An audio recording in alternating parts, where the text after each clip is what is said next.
which are on the head of the fat valleys of them that are overcome with wine.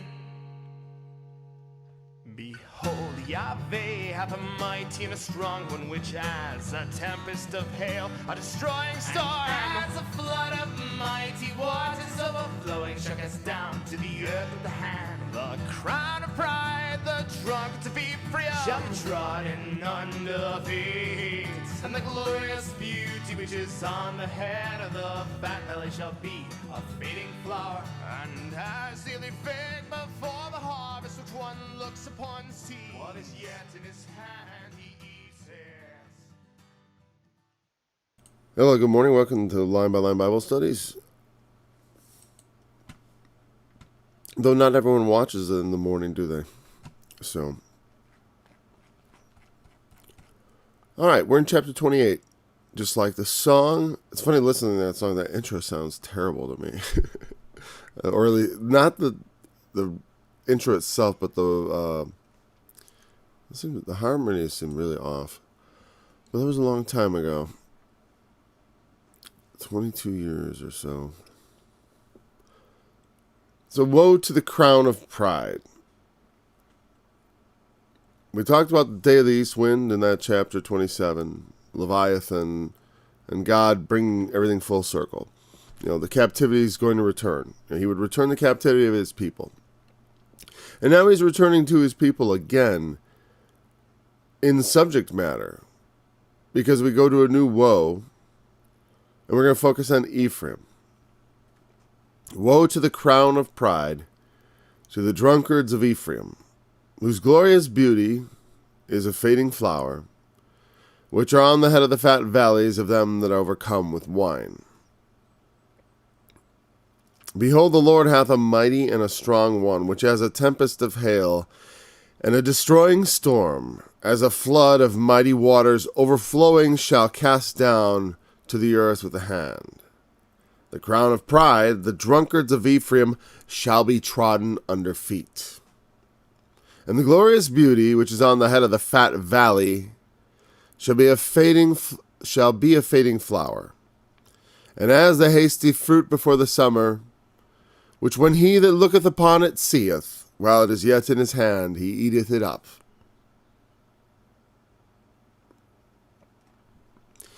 In that day the Lord will be a crown of glory, a diadem of beauty unto the residue of his people. We'll pick up that verse in a bit.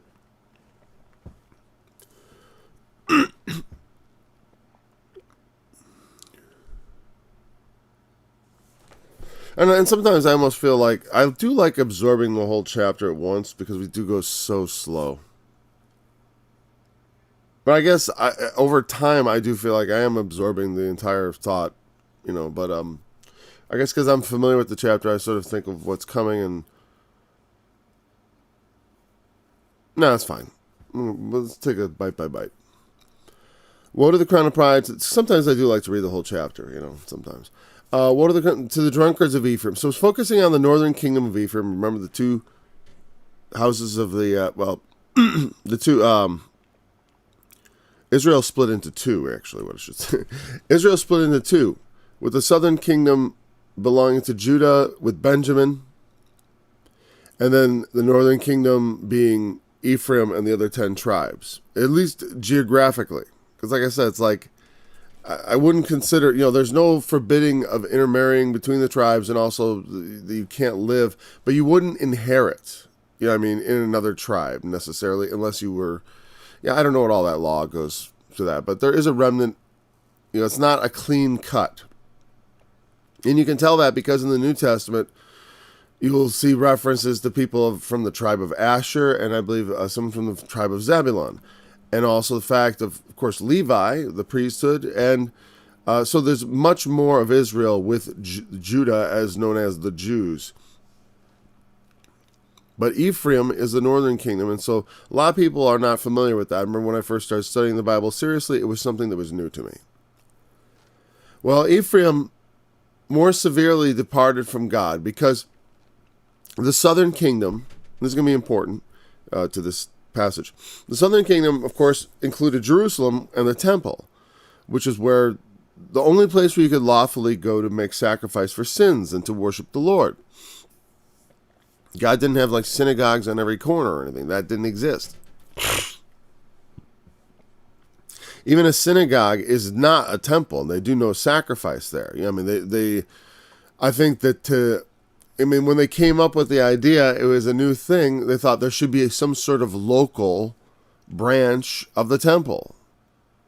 I mean, the priest would probably go out for, I don't even know how that functioned, okay? But the point is, then the northern kingdom, as soon as they divided, Jeroboam, the first king of the northern kingdom, thought, well, hey, look, if people are allowed to go back to Jerusalem year by year, as they are required in the law, their hearts will be turned to the king of Judah, and, who am I? It's always going to be, it's going to draw them back in. And the rebellion, it's going to put him as his kingdom in a precarious position. And the Lord had said to him, hey, I would have set you up as king for a long time, but because you do this, your house will not stand. He said that through the prophet. I forgot which prophet, but it may not even be labeled. But so Jeroboam set up a golden calf in Samaria. That is the sin of Samaria, it's often called. I mean, because they set up a golden calf, just like in the book of Exodus. Like they're like, hey, let's find something else in the Old Testament to worship. The golden calf. Let's set one up in Samaria, and then we'll set up a second one in Dan, because the northern kingdom is big, and we don't want to be like the stingy old king of Judah and just have only worship in Jerusalem. You can worship at Dan. You can worship at I think it was at Dan, but at Samaria. So in Samaria they had a golden calf, and he said, "Here, O Israel, your gods, which delivered you out of Egypt." That's what they said. It's a funny, there's irony there, obviously. It's not merely a coincidence, and it's definitely, So that's what happened. Okay, and so the kingdom, though, so they immediately go astray from the Lord, and it was just a train wreck every step of the way thereafter, basically. The northern kingdom, things had not. There were very few kings in the kingdom of Israel that were any good.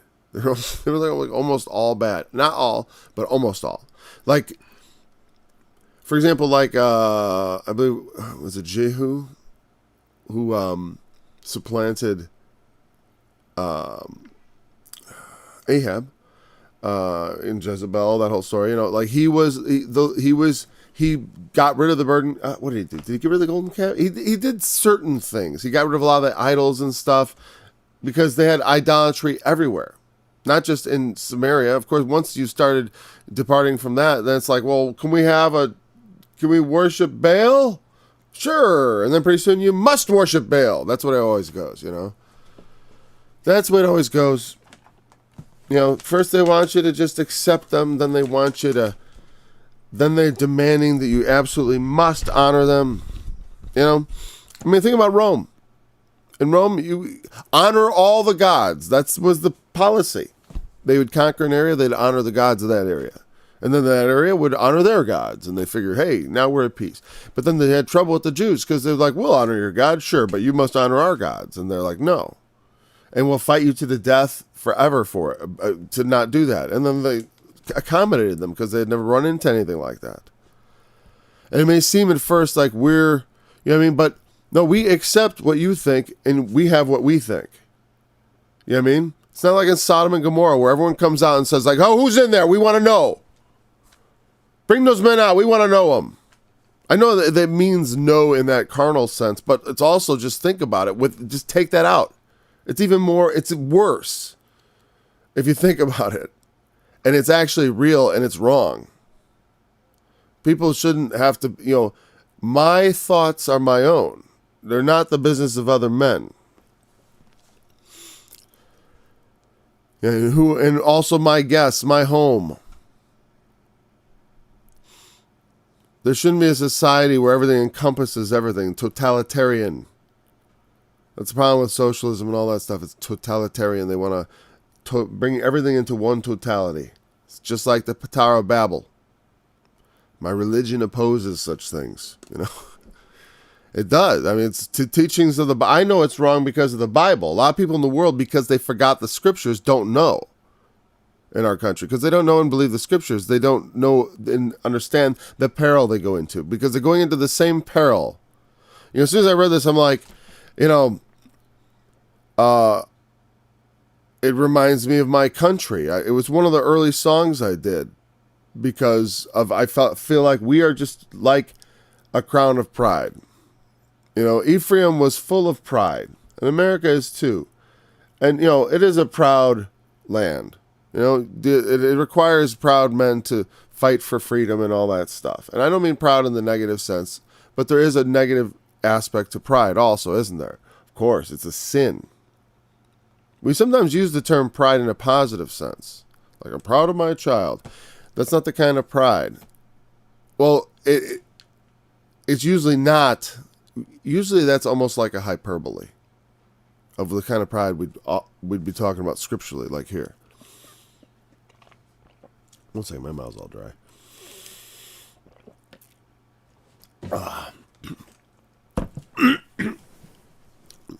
But, you know, we have a thing called pride, don't we? There was like pride. This is pride of this city and pride that city and pride Delaware and pride this or whatever. I'm just throwing in the places. But we know what we're talking about, right? The pride flag. That's not what this is talking about. But they embrace an idea of pride. Pride in sin. Now that is a foolishness. You should not be proud of your sins. Your sins should be something you keep quiet. You know? I mean, I try to. I don't want to splash my sinfulness all over everything. Why? So I can take pride in it? So I can feel comfortable doing it? Well, you know, and the thing is, you're never satisfied. Sinners are never satisfied with just feeling comfortable. They want to be celebrated. Because you know why? Because their conscience can never be cleaned. They'll never be satisfied. Of course not. How can you ever be satisfied in something that you know is wrong until everyone just oh, no, it's not. It's really not. It's okay. You got to have people constantly doing that for you. Because you know it's wrong. Well, what we have here in this verse is a picture of a people that are proud, right? But they're drunk. Proud and drunk. And they have a glorious beauty, but it's like a flower that's it's wilting. They're on the head of the fat valleys of them that overcome with wine. It's because fat valleys means it's like prosperity. They have been blessed. They're prosperous. A prosperous people. Blessed. And so when you have fat valleys, you know, Noah went out, the world was practically empty, and what did he do? Well, you know, just like it says in early parts of Isaiah about after the land was empty, everyone's going to eat butter and honey because it's pretty easy living when there's no humans competing with you. You know what I mean? So when you're by yourself, you just sort of find the land, a lot of the things just available. That, you know, they're not going to be picked clean. The foraging is good. And so Noah plants a vineyard and makes wine. You know? And so do people when they have, you know, it's something, it's a sign of peace and prosperity that one has the ability to have the patience to make such things. You know? And so through that, one becomes complacent. I mean, and alcohol and drunkenness is a bit of a sign of, well, it is the outcome of prosperity and complacency. And the drunkenness that results is a lack of sensation of perception, of judgment. The results. Now, spiritually, of course, literally, that's what occurs when you drink. You lose inhibition. You lose a lot of things. And you know, and of course, obviously, it also has a positive feeling, especially initially. That's why people use it. It allows them to deaden their senses, to sleep. But the thing is, when nationally a people becomes drunk, in a spiritual sense, meaning they have prosperity, they have everything they need, you know, and that has been able to ferment, and you know what I mean, like it's gone on for a while, for several generations. You have children that are born into prosperity. You have children of children that are born into prosperity and generations born into prosperity, right? And they begin, and it's interesting. There was a study I was listening to someone talk about what the effects of being extremely wealthy are, and how it does things to people, and it gives them an inflated sense of their own self, and also of they're much more likely to. I mean, what it's saying is when you look at rich people as a group, and even rich people, like it scales all the way down. Meaning, even me as a poor person in a rich country, this applies in some way. Obviously, not as much as to the super rich, but compared to someone who's actually poor in a place where actual poverty exists. I mean, we have actual poverty, of course, but it's not really visible, except not where I live. Obviously, I've seen videos of things like California and things like that where you have visible poverty, overflow. That's not so much poverty as it is evidence of just substance abuse and all that. It's more of an outcome of prosperity. As you have so many people who just will live off the society without producing anything. I mean, that's what that is. The homelessness problem is just people. It's not a homelessness problem. It's a lack of productivity. I mean, it's not homeless. They're not homeless because they're working job. Some people are homeless. They're working jobs, but they won't be homeless for long. You know what I mean? Unless they live in California, because the housing costs are insane, right? But generally speaking, though, people aren't living the worst lives in America because the lack of prosperity. That's not what the problem is. That is, those people, many of them have drug problems, mental health problems. That is a big contributor to chronic homelessness. That's just a fact. As far as I've heard that many times. I'm not an expert, but that's what I've been told.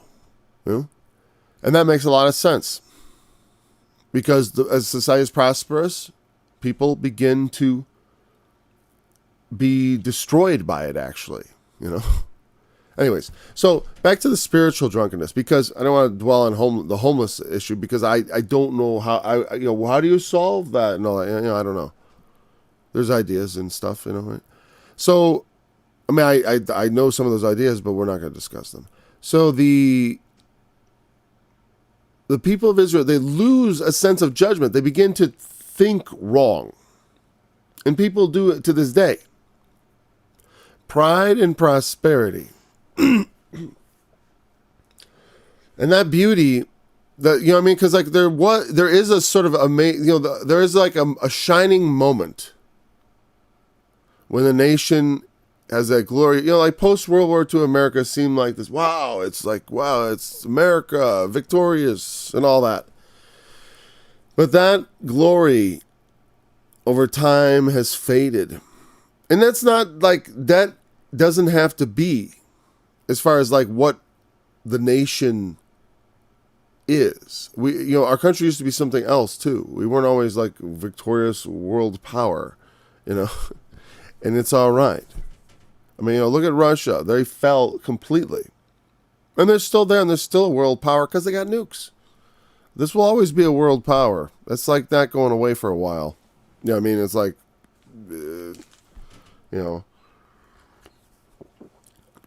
whether we fall under the domination of tyrants is another thing. And that's not really having anything to do with this. So,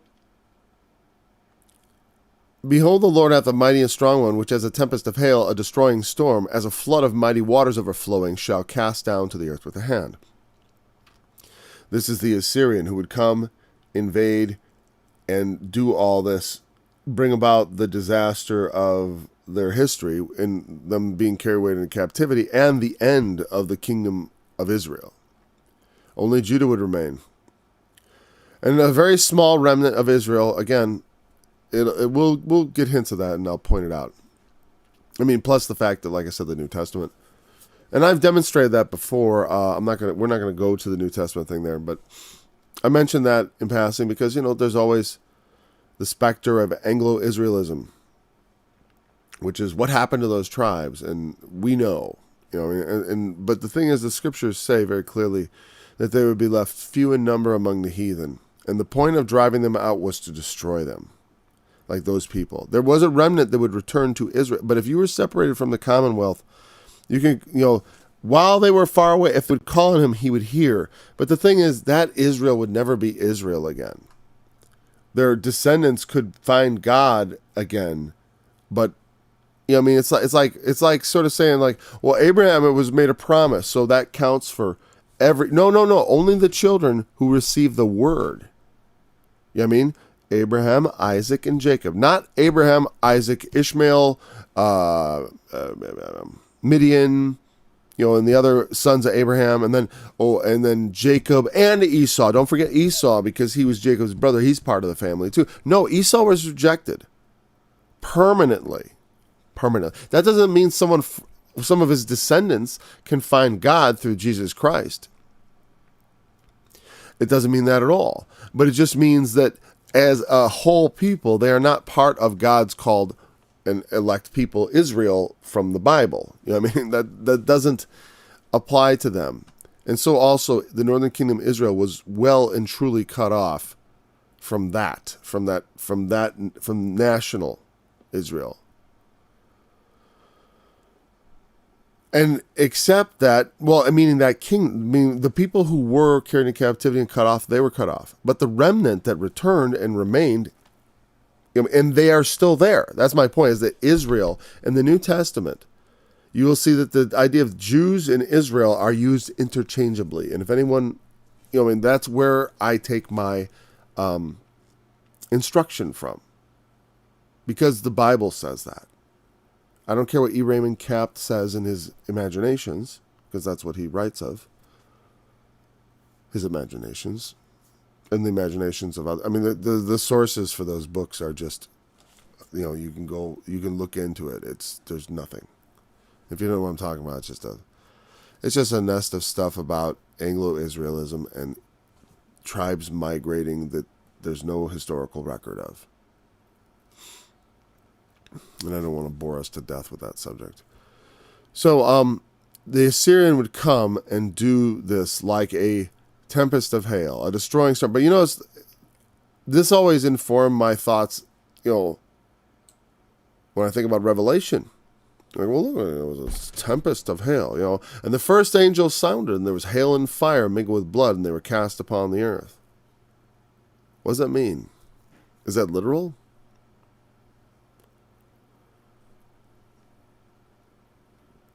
Never been certain. But see, I know it's there, and I know this is there. I know that both are there. And by being fully informed of the scriptures, that is the best you can do. Until God tells his prophets what's happening, we don't know. And he's not going to do anything unless he tells his prophets. He will inform us of what's going on. And also of what we ought to be doing, if anything. If not, it's occupy till I come. You know what I mean? But sometimes he gives us through this, the Holy Spirit gives us instruction of what we ought to do right now. And it may not be the end times, but there's always something the Lord would have us do. But we can always keep ourselves informed of what the Bible says. Like having it in your mind. That to me is the most valuable thing, because when I was young, I remember seeing all these programs on prophecy, and just for $100, $200, $300, $400 you could have the guy's whole video thing. It's all with music and graphics and art. I'm gonna see what they got to charge for it. A lot of that stuff, whatever. But it's. I remember seeing some of that stuff, and boy, is it disappointing. What is it? Man, is it disappointing. What a bunch of crud, Really. Especially when it's like, how does it apply to today? Because a lot of the Revelation stuff, they they don't know how to apply it to today because they don't have the Holy Spirit. They don't know. They just don't know. Because they're always doing it with the newspaper in one hand and the Bible in the other. Like when so-and-so, it's like, you can look at today, but don't look at the newspaper. You could. It's not the newspaper. You have to kind of have your finger on the pulse of like, what's going on with people? What are the movements? Where, that is a significant thing. What world leaders do is not as important. Unless, it can be important, of course. But I'm just saying, from what I've experienced in my life, a lot of what politicians do is just shuffling around and stuff. And like they say, politics is downstream from culture. It's not that it can't go the other way either, though. They can dictate the culture. It's a brutal top-down way. But and that happens. But we can't let it happen. Because it's like, that's, Because the thing is, we are not going back to Rome. Because the direction we're headed right now, we're headed back to Rome.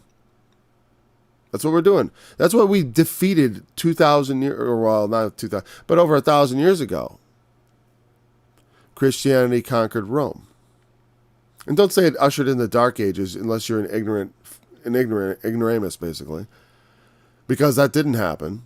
The Dark Ages were brought on by the barbarian invasions. Because in the East, in the kingdom, in the Byzantine Empire, the Empire of Byzantium, or the Byzantine Empire, which is the Eastern Roman Empire, the Roman learning and all that stuff that people say that Christianity destroyed, it persisted for another 1,000 years until the Muslims came and conquered it. And that because the capital of the Byzantine Empire was Constantinople. Well, its ancient name was Byzantium, and it was the city that we now know as Istanbul in Turkey. So that persisted for a long time afterwards.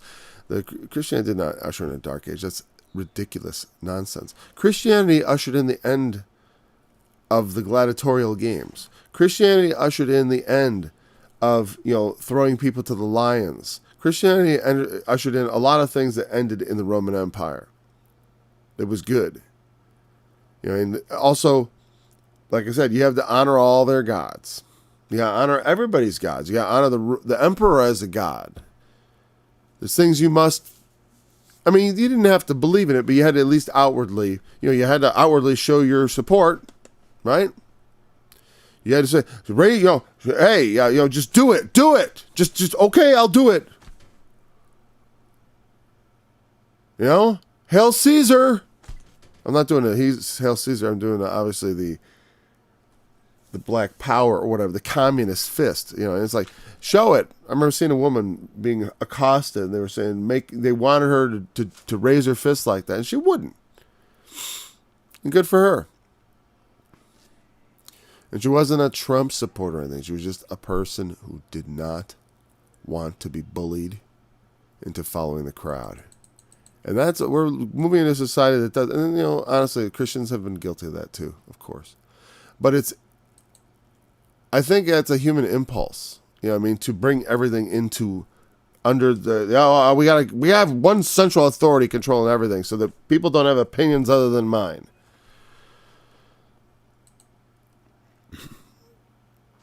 The crown of pride of the drunkards of Ephraim, and I think this I don't know if it comes from, our decadence and our rejection of the learning of millennia, really, of human history.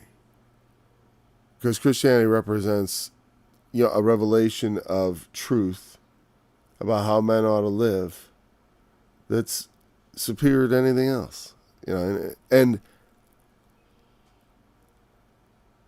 And when they abandon it, they don't just abandon it, because tell you what, the responsibility for this lies squarely on our leaders, the religious leaders. They're often the one, the priest and the prophet have erred through strong drink. That's what we're going to find out.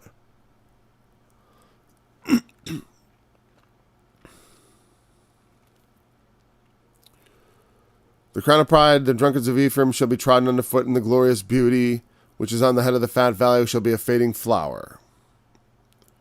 And as the hasty fruit before the summer, which when he looketh upon it, seeth while it is in his hand, he eateth it up.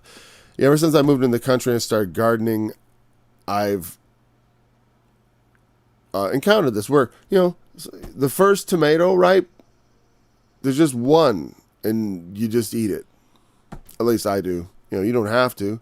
But the point is like, sometimes, basically what it's saying is like, as the hasty fruit before the summer, before the harvest is what that really means. And I know this because that's what I say in my song, and we're not going to go to the Strongs and all that. We're not going to detour just for that because I know it's harvest. Summer harvest, August, that late time when things are, before all the fruit is ready. Sometimes there's early ones, like a fig. There's a hasty means early. It's an early fig before harvest, meaning when they're all ready. There's one fig ready. So what happens? Do you pick it and what do you do? Because when you harvest, you pick them all and you put them into a bag and you do whatever, dry them, whatever. Well, if it's just one, what it's saying is you just come along and just pluck it and eat it. That's what it's like. Their glorious beauty, which is on the head of the fat valley, is a fading flower. It's just wilting. It's done. Flowers bloom and then they fade. In case you haven't noticed. And that's what's saying. That's what Ephraim is. Their glorious beauty is a fading flower. It's done. It's never going to be as beautiful before. Again. And for me, when I talk about our country, I don't think do you think our country? No, what I mean is, what I hope it means, what I hope we're really seeing actually happen in real time is the security state from that we had, that started to sort of come to pass after World War II, when when we came like this, we didn't have all these spies and stuff prior to that as much, but it's like really, and now and then the Patriot Act, and now this January 6th obsession. It's just the biggest threat to America is what they're saying. It's like those guys who are saying that, they are the fading flower. They are the ones who are about to be done. Their pride is blossomed. That's where it is. You know what I mean? If you're talking about pride and accomplishments, in your accomplishments, you know what I mean? Your children, you know what I mean? Things you've done, without getting puffed up with it. I'm just saying, like, someone who does something well and receive, it shouldn't fill you with I'm so great, but in the sense of being pleased with that, of good work, or standing up for things you believe in, that may be seen by some as a kind of pride. As I've often said, and this is something I have said for a very long time, nothing is as arrogant as someone who believes they know the truth. There's nothing more proud or arrogant than someone says, I know what's the truth, and you don't. You know what I mean? As far as the person on the receiving end of that, boy, you feel like that other person they're so full of it. They're so full of themselves. I know that feeling because I've encountered people who think they're right. And then I realize I'm also that person. So it appears proud when you stand up for the truth. But you're just standing up for the truth because you believe in the truth and you value it. And when people do violence to the truth, it gets me angry sometimes. All the time. All the time. It makes me, it's something I have anger management issues. When things really anger me, I was thinking about the other day, I'm like, if someone verbally assaulted Christ in my presence, too much and said too many angry I'd get violent. I know I would, and I shouldn't. I realize that about myself. I'm like, I've never had anyone actually do that, but I just had something. I'm like, I could see that there's a way to get under my skin. Now, it's a confession I don't really want to hand to my enemies, but they don't listen. But, I know there are pathways to rage that are open for me. I'd like to close them. I'd like to learn how to close them. I want to, I want the Lord to tell me when to do the things that wrathful people do. You know what I mean? Because God in his wrath is not being carried away with wild passion. You know what I mean? God in his wrath is deliberate. He's patient. You can tell because he doesn't just kill us all immediately. God has a lot of patience, actually. So, the pride. But to be proud just for proud's sake, proud of my sins, proud of just because, because I'm a Stringini, man, and we Stringinis, blah, blah, blah, and we, or my ancestors this, my ancestors that. I owe my ancestors a debt of obligation because they put me where I am. And so I want to honor their memory, and I do. But the thing is, I don't take pride in their accomplishments because, their accomplishments are, they talk about privilege, but they have privileged me by their accomplishments. You know what I mean? I have come into, and not because of my skin color, that's a bunch of crud, but because of, they put me in a good position where I am the fact that I wound up born in the suburbs of Chicago. All my ancestors kind of coming, and the wars they fought and the things they did, they ended up there. And a lot of other people ended up there too, of all kinds of skin color, I know, because we had them in our schools. And they were also blessed in exactly the same way. And they may have had other different challenges. Well, I had challenges too. It's like I got made fun of. I got picked on. I don't know what exactly, everyone's got, life is tough, people. We gotta grow up, We gotta become men and women and we adults, and we gotta face the challenges of life. And so one of the things I learned is nothing anybody did, just because someone had my skin color and they did something, that doesn't reflect on me as a positive or as a negative. It's the most reductive, stupid way of looking at the world. Literally stupid. It's stupid. People who look at skin color and start judging people that way, that's stupid. We already disposed of that. And the fact that they're trying to bring it back is just stupid. It is. I know the word stupid in the truest sense. It's like you're not even thinking. Stupid comes from the idea of a stupor, and one who is, the thinking is it's like a drunken person is stupid with wine. You know what I mean? They have become stupefied. And that's why I say, there's because there's no thinking going on. There's no judgment going on. That's the problem with being stupefied. That's the problem with drunkenness. The thinking stops. Whenever I would drink, I know that I'm more, the starting of it, it's leads to more bad decisions. Drunkards make bad decisions. They have bad judgment and bad thoughts. Stupid thoughts. Or maybe I should go blah, blah, blah, blah, blah. Whatever. I'm drunk. I got no thoughts. Your skin, man. You're wicked. Or whatever. That is so ridiculous. In that day shall the Lord of hosts be for a crown of glory and for a diadem of beauty unto the residue of his people. There's always a residue of his people. What I'm saying is when you stand up for what's right, for the truth, it may seem like pride. I take pride in this Bible and what it says, and I believe in the things that the prophets before me wrote. You know what I mean?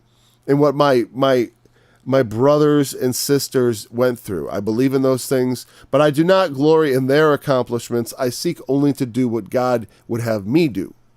And if I do that well, I will also have a same sense of well-being in having accomplished those things.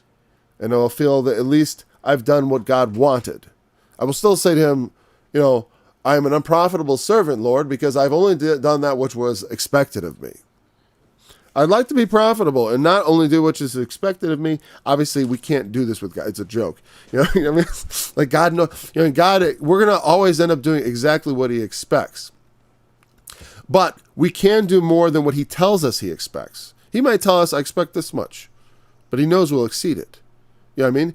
It's like if you give someone a quota and they go beyond it. It's like, just because he told us the quota doesn't mean he doesn't know we're going to go over it.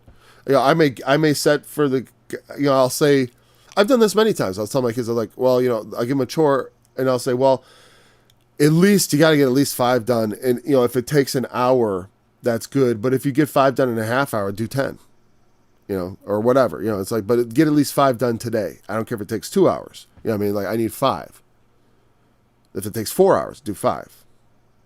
And I'm probably pretty sure it's going to take less than an hour. So I know they're going to exceed the 5.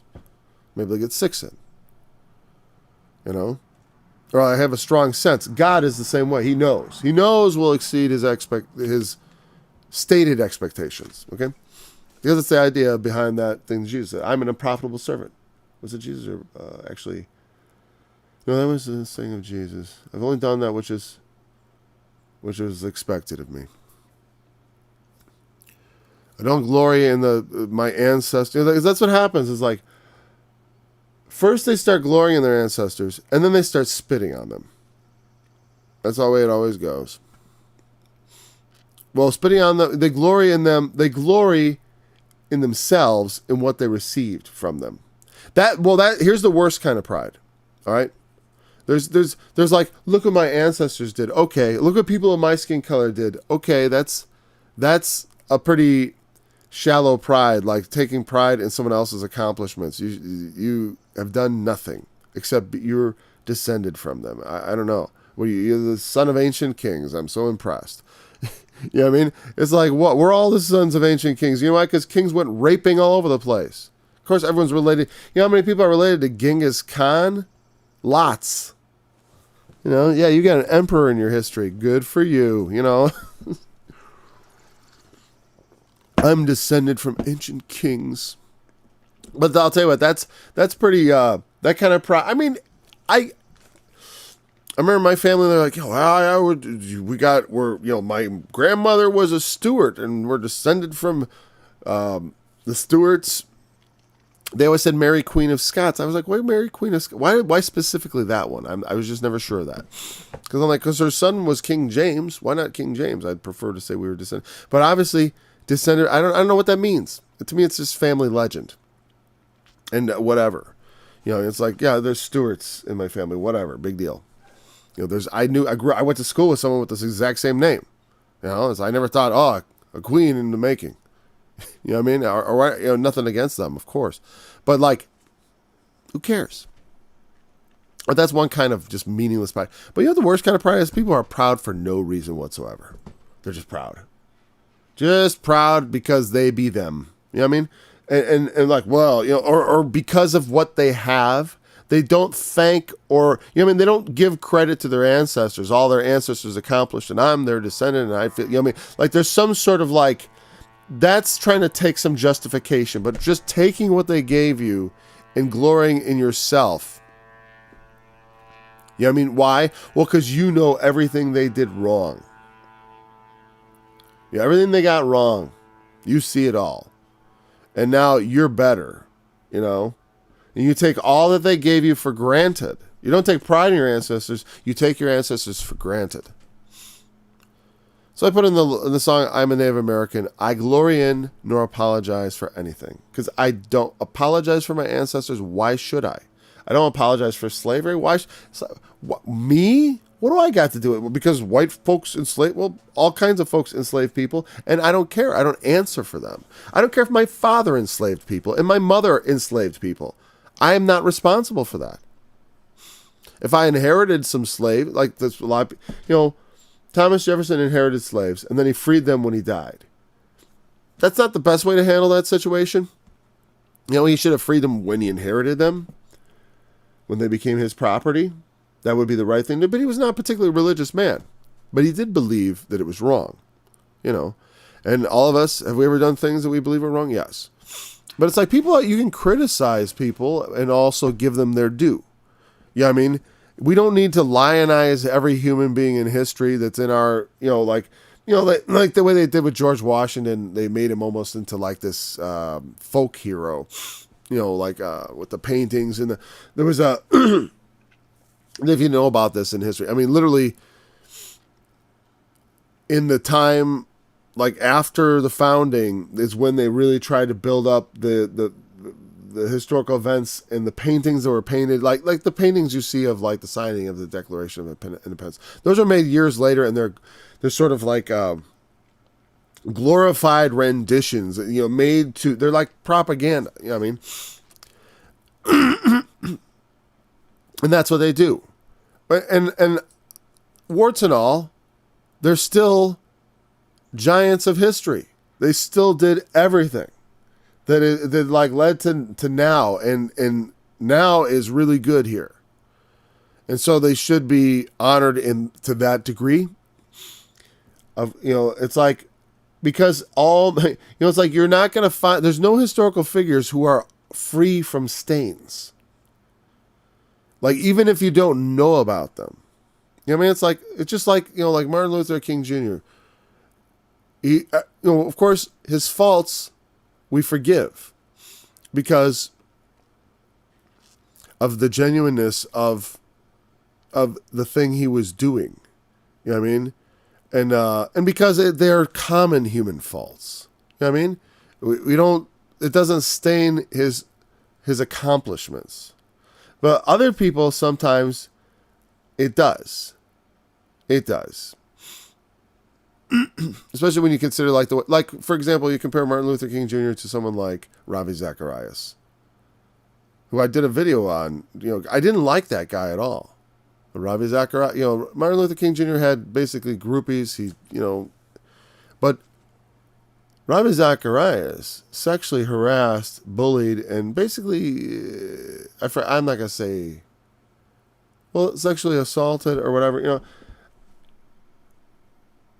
And these women were part of his ministry, and he did it within his ministry, and told himself, and that it was like something he had coming, and he justified.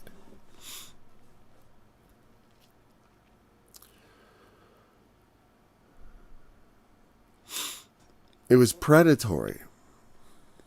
You know what I mean? There's ways things, like predatory. There was someone who did an interesting video on that subject. But why? You can listen. You want to find out more about that comparison. There's been things done on that. I forgot the name, whatever. But the spirit of judgment is, okay, he's going to be for a crown of glory, for a diadem of beauty to the rest of his people. Here's the thing. We can always glory in the Lord and his accomplishments, not as though they were our own, but we can derive from it because we are his children, because we are his redeemed. You know what I mean? We can glory in his redemption and what he has done for us. Or as it says, let him that glorieth glory in this, that he understandeth and knoweth me, that I am he that executes loving kindness, judgment, and righteousness in the earth. For in these things do I delight, saith the Lord. Let not the wise man glory in his wisdom, nor the mighty man glory in his might. That's where it's coming from. That's what I'm quoting from. I don't remember what scripture that is. But let him that glorieth glory in this, and that he understandeth and knoweth me. That I am he that executes loving kindness, judgment, and righteousness in the earth. For in these things I delight.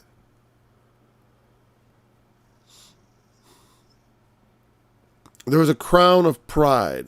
Yeah, I mean, people crown themselves with their, But the Lord of hosts can be our crown instead. We have him upon our head. God, which is basically saying God's stamp of approval. God crowns you with glory. Because their initial crowning was of the Lord. That was the glorious beauty. It became a fading flower because they turned their backs on the Lord. And that can happen to, well, that's why, like I say, I feel like the establishment in Washington is doomed.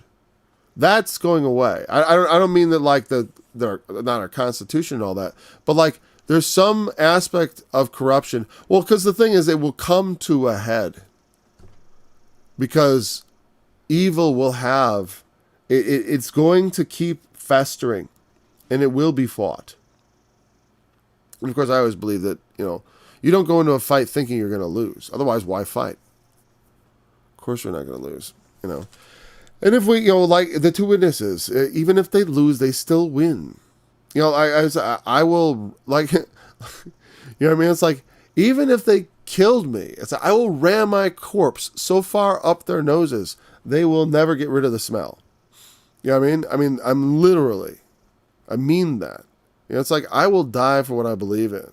You know what I mean? It's like the power of that. That's the power of Jesus. You know what I mean? It's like, that's what he did. And he changed the entire world with the report of that. And so have many men who laid their lives down. So it's like, once you get to that point, it's like, there's no power in the world that can touch you. They can touch me, whatever. They can kill me. They can destroy me, scatter my bones to the four winds. I don't care. But and by when we stand up loudly for the truth, our voices ring out. And it may take a long time. Doesn't always immediately, you don't always get the immediate gratification of justice. But I trust in the justice of God in due time. In due time. So he is a diadem of beauty, a crown of glory to the residue of his people. For the people, there is a residue. Residue is people from Ephraim. Because that's the subject. We haven't talked about Judah, but they, of course they are also part of the remnant. And for a spirit of judgment, him that sits in judgment. That's what the Lord is. He's the spirit of judgment. Helps us give good judgment. Instead of the spirit of drunkenness, which gives us bad judgment, poor judgment. People are saying, judge not. Everyone's got to judge. What that's about is like, don't judge people in matters of conscience or in matters of where you don't have all the information, of course, also. You can have bad judgment. You can misjudge. And you better be careful, because the point is of that passage, with what judgment you judge, you shall be judged. That's the biggest thing. And with what measure you meet, it shall be measured to you. So what he's saying is like, be careful how you judge. Because other times he says, judge not after the outward appearance, but judge righteous judgment. John 7, verse 25. I always remember that one because I want people to know. Judgment is important. We have to do judgment. We judge all the time. Again, but it's not about, one, judging people's, meaning, well, look, it's a very careful thing. Whoever sits in judgment, obviously that refers to official sitting in judgment, who sits in judgment over men's fates. Thankfully, I don't have that position. But, you do in a sense. I was talking about anger before. If you don't control yourself, you can do damage to people. Both, emotionally, mentally, and physically. So here's a spirit of judgment. Because that's the main thing, is when we sit in judgment over people and condemn people. That's the thing about Jesus, but it's condemnation. He wants us to be forgiving. That's true. It's not all forgiving, because God is not all forgiving. God is not all merciful. He is not merciful to all. He offers mercy to all, but he is not ultimately all merciful. I'll be merciful to all, even those who don't accept my mercy. Obviously not. And there's a deadline on that, right? We get to accept it on the earth. Like, you don't get to wait till the day of judgment when you're standing before God and say, I'll take mercy now. Or maybe you do. I don't know. I don't think so. I think that's going to go badly. And I've said before, because that's the way I've explained to people. It's like, my grandma and grandpa were just these wonderful people, but they were pagans who never heard of Jesus. Like, literally never heard of him. Or, when the gospel came, they were, or they didn't know. But they were just the sweetest, nicest people. I can't bear the thought of them in hell. And it's like, I don't believe like that exactly, but, The truth is, like right now, that guy, he's still alive and he accepts that his grandparents are dead. You know. But the thing is, if one had eternal life, would one also then accept death as one does, knowing that you will also die? We know we all have to die. And so when people die, we're like, yeah, that's what happens. We all die eventually. And like, oh, we're going to go on living for a while. Not that, we just go on because you have no other options. I mean, you have the option of joining them. You just jump right in the grave with them. But, most people do not choose that option. We go on living. And so, judgment. But that's where ones must be very careful in judgment because of condemnation. Okay, good. For strength to them that turn the battle to the gate. Turning the battle often is outside the city, right? But when the battle's turning to the gate, that this is positive, is when the city's been breached and you drive them back to the gate. Drive them to turn the battle to the gate, meaning turning it back. Snatching victory from the jaws of defeat, so to speak. Meaning the enemies got in, and they're in the city, and we're fighting, but we beat them out of our city. That's what God is. He's the strength to turn the battle around. We have all the strength we need.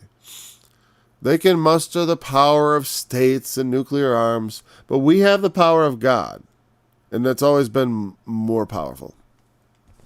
Not as an individual, they can destroy individuals, but they cannot stop the Lord. Nor, and they'll try. Lord, they'll try. But they also have erred through wine and through strong drink. Through strong drink are out of the way. I don't know if it's they also, meaning they also, or they have also erred through wine. And through strong drink. I'm not sure about that also. How much might I looked at another translation? It's not there, but I'm going to just go on for now.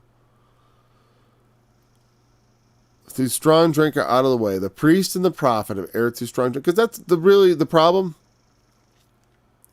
Is it's not that people have turned their back on God so much as that the religious institutions are corrupt. And they are corrupting. And they turn people away from God. Not entirely, and not in every case. But there are many institutions so corrupted. There are many churches that are there are churches that it's one thing to say, like, okay, society is going to tolerate homosexuals getting married. And the reason they wanted those rights is because they were being not tolerated just at all. They saw they had laws against them and stuff. Their sin was specially marked out. And it is, there is a lot of reasons why people, when they talk about things like homophobia, there is reason for people to be extra cautious about homosexual males. Because on a per capita basis, they're much more likely to be predatory. Just facts. And anyone who says otherwise is a liar. And they're trying to lie to you about people. Now, there are many of them who are gentle, good people who are just, they've got some sinful inclination towards the opposite sex, but they don't have they don't have a predatory bone in their body. You know what I mean? And by all means, those people should be tolerated. But you gotta understand, and I think to the into the stereotypical, the flamboyant, I think those guys are probably not very dangerous. The predatory ones are the ones you don't see coming, because you do never guess, because they're not that's not the type. It's not the type of person. Most of the time, when you know someone's that way, they're not the ones you should be worried about. They're not the ones with the really messed up inclinations, the ones to be feared. The gay guys that just want some big old guy to come and make love to him, those aren't the ones you're worried about. Don't worry about the sissies. They got their problems. Or the soft ones,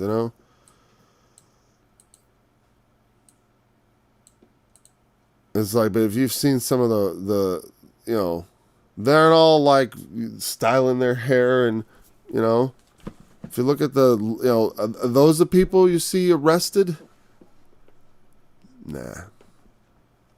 But the thing is, but it's true. On a per capita basis, they're more likely. Meaning, as a percentage of the population, much more likely. Even though numerically, of course, most of those predatory type people are heterosexual, because, of course, most people are heterosexual. Most men are. It's a male problem. But in religious institutions, we've dropped, I've never been really part of it, but religious institutions are a problem. And how to manage the believers for the earthlings is a problem. You know what I mean? The human beings have struggled because we're not given a great structure for the church. The church is a local institution.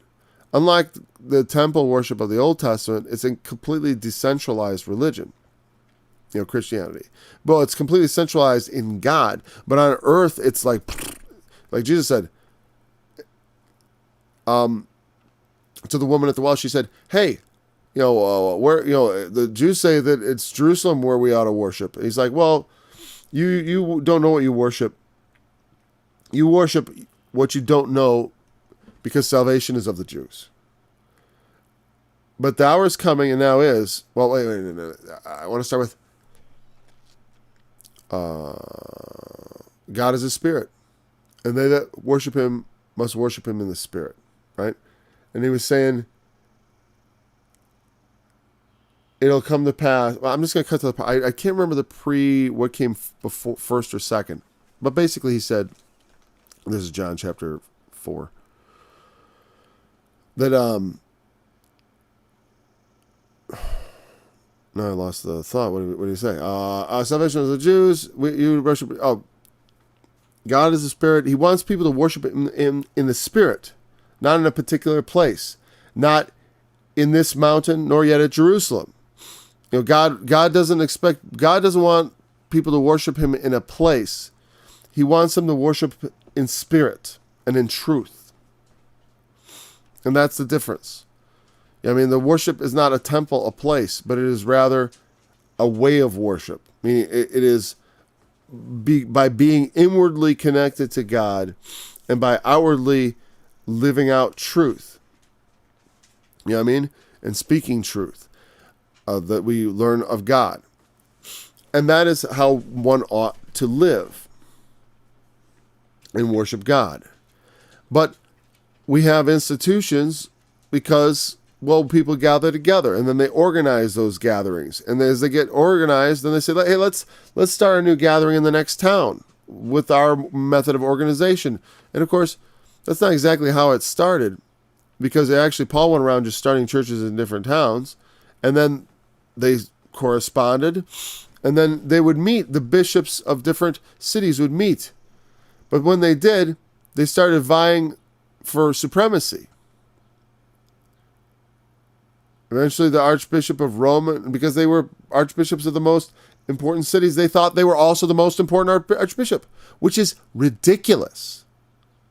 You know what I mean? Just because I'm archbishop in the big city, I'm the one who should be, Like they tied it to geography again. Not in the spirit. Who does God want? Which of us shall be the leader if we need one? None, for I am your leader, saith the Lord, is probably what the answer would be, but they don't want to hear it. So men corrupted it.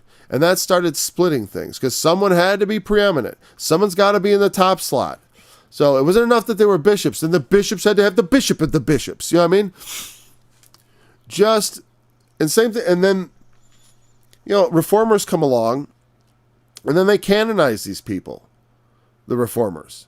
And so then everything they said becomes like Moses said it. you know. Whatever. I just think that was, what it does is it freezes the revelation of God's Spirit at a moment in time. Not that it's going to change everything, but the thing is, you become irrelevant when you're still like dealing with 15th century issues. You know what I mean? You're still living a 15th century Christianity. Not that the core doctrines change, but everything they were talking about and stuff, and that it was all like their focus. You know what I mean? Like, that's why some people still just end up focusing on anti-Catholicism. Because in their denomination, that's like where they're stuck in 1542 or whatever. You know what I mean? No, it's before that. The Reformation began much earlier than that. But it was in that era anyways, right? I'm not good with those days, so that you can count on that being off to some. I'm definitely not. The Reformation definitely is before 1542. I'm pretty sure of that. Long before that, because by the time Columbus sailed in 1492, I believe the Reformation was already. They had the Spanish Inquisition around that time or earlier, and that would be. I believe a lot of the Inquisitions were inspired by what? Was it? I thought it was the Reformation. Well, whatever. And sometimes it's witch hunting, right? Whatever. I don't know. But when religion becomes, they become consumed with their own glory. Men become consumed with their own glory. Like, I'm such a great, important servant of God. And they become drunken.